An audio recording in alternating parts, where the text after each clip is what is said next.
Hey guys, welcome to the Step Outside YouTube channel. If you want to see catches like this, stick around, like and subscribe. Here's what's coming up. Love a road trip, particularly when it takes you to a remote spot. And we have ventured down into northern New South Wales fishing with a couple of young fellas from a township called Ballina. We're fishing with Jack, Jay and Sean. Now these fellas, they've reached out to us on social media saying, Bertie, come on down, I'd love to show you one of our honey holes for the notorious Mangrove Jack. So we grabbed the Muso, ventured down, got my rods and reels, tackle bag in here, and away we go. How we doing? Hey, how are we? Yeah, I'm good to see you, Shauno. Yeah, good to see you too, buddy. We got Larry Moe, where's Curly? Oh, he's down there at the moment. How you going, boy? Good, Jay, how you doing down there, pal? You hooking up? Solid fishing, you hate, I tell you, I can't wait. What's the tide doing? Still pushing in at the moment, we're just waiting for that run out and then we should be getting into it. So the top of the tide's ideal fishing for Mangrove Jacks, like slack water? Yep, top of the tides, and then for this particular area, start to push out, you know, run out all the way through is pretty good. So they tend to come out of the holes, you know, forage around the top of the channels and all that, looking for bait on the still. Yep. Then they ambush their prey on the run out. Yeah, and then straight back in the hole where it came from. Now I've got 3 different rods and reels here. I've got sort of semi-light, I've got extreme heavy come here gear, and then I've got the trustworthy bait caster, which I love to use there, the Corrado. So. Mate, fingers crossed we'll pull something out with those, eh? Yeah, we've got enough gear. I reckon we do. Enough for a battleship. Yeah. All right, let's go check the bait situation. Sweet as. So you've seen us before on the program talking about live baiting, and what the boys have done here, they've just got a standard aerator here. You've got the 20-litre bucket, and in here are their herrings. So try and gather one out. The baiting up we're doing here, the hook is quite simple. It's just a standard 2.0 octopus, chemically sharpened, of course. And all we're going to do here is just bait him up. So underneath the jaw,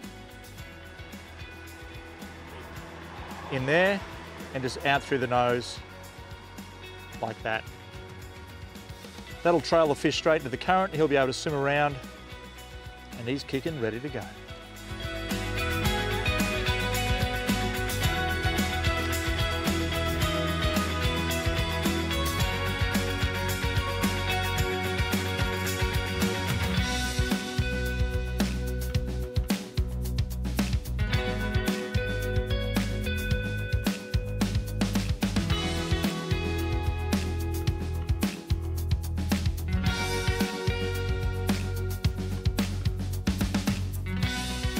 So Jack, you got a jack, pardon the pun. Mate, this is an extraordinary fish. Get that hook out of there.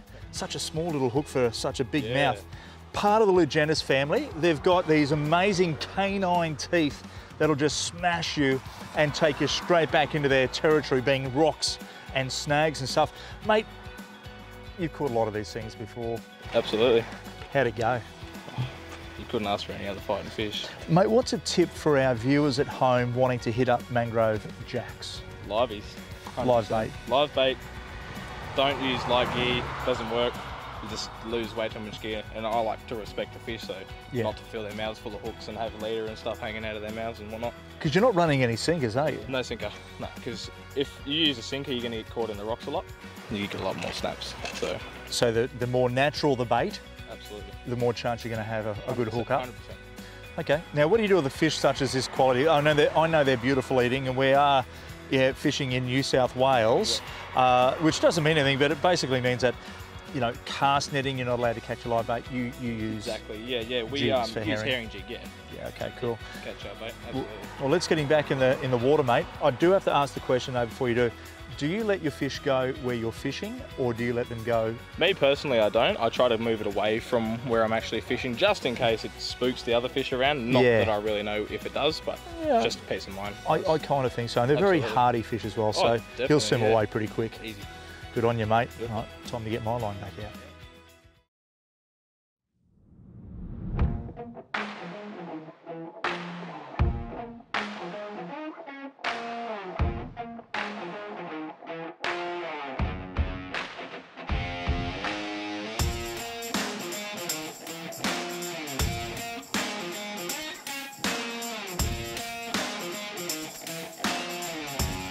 through the bushes, down the rocks, past the snakes, over the spiders, and into the net. Yes! Jack number 2! Look at that. Oh. He's on down here. There's fish on everywhere.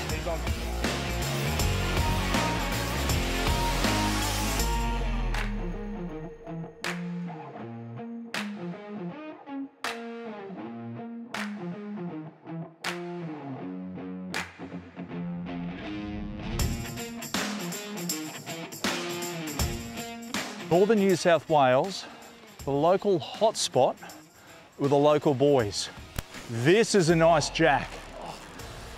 Jack number 3 for the boys from Ballina. Oh, nice fish. Mate, he's good. Oh, lift him up.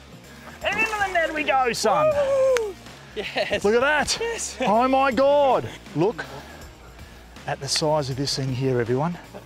Oh, it's Absolute solid. big one, eh? We got to get that on the map. Oh, that's a donkey. This is what I love about this show, because you boys take us to your spots, you know? Yeah, yeah. I don't want to be I'm not a hero fisherman, I can tell you that. You guys are, because you're targeting local fish in your backyard and doing it with ease and your passion, yeah? Absolutely. I love it, definitely. No matter what the size are, from a beautiful, you know, lovely pan-sized fish Exactly. to one that you'd, obviously a bit bigger, but Trophy fish, mate, it is a trophy fish. Exactly. Why do you guys love doing this stuff? It's the adrenaline. Gives you the best feeling in the world. Wouldn't trade anything for the world. It's amazing to come out and fight these fish too. They fight so hard. It's ridiculous. It's harder than any other fish that I've fought, especially in an estuary. Yeah. Unless you go out and you're chasing pelagic, like yeah. kingfish or something, this is the closest you're going to get on the river. Definitely, 100%. I do ask, Jack, with yours, I notice you've cut the line, so if he's taking the hook down, you don't try and get the hook out?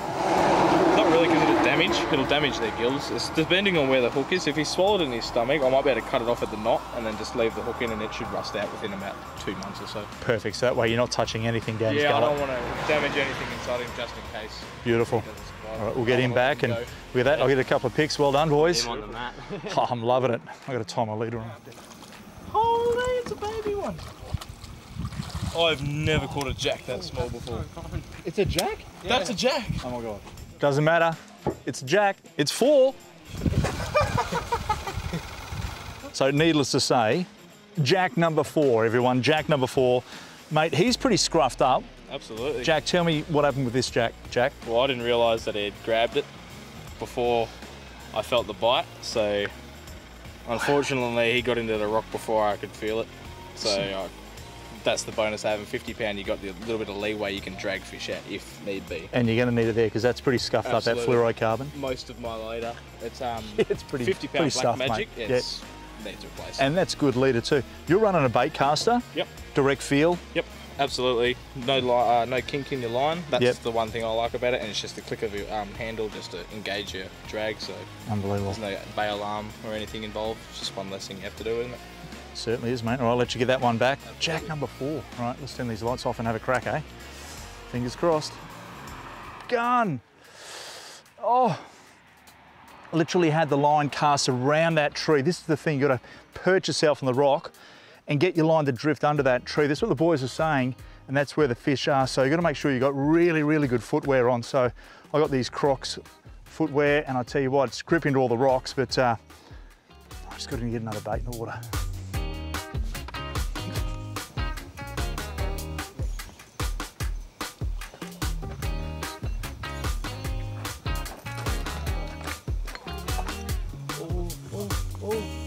Oh, this is good.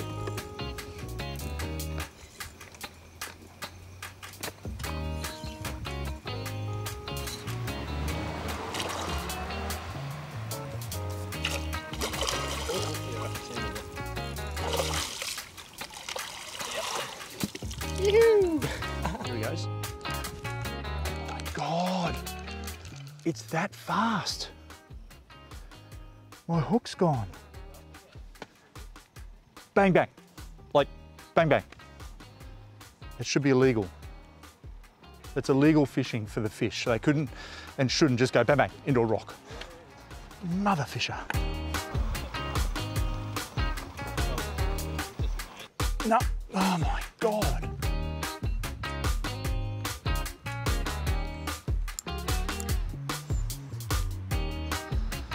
Wow factor.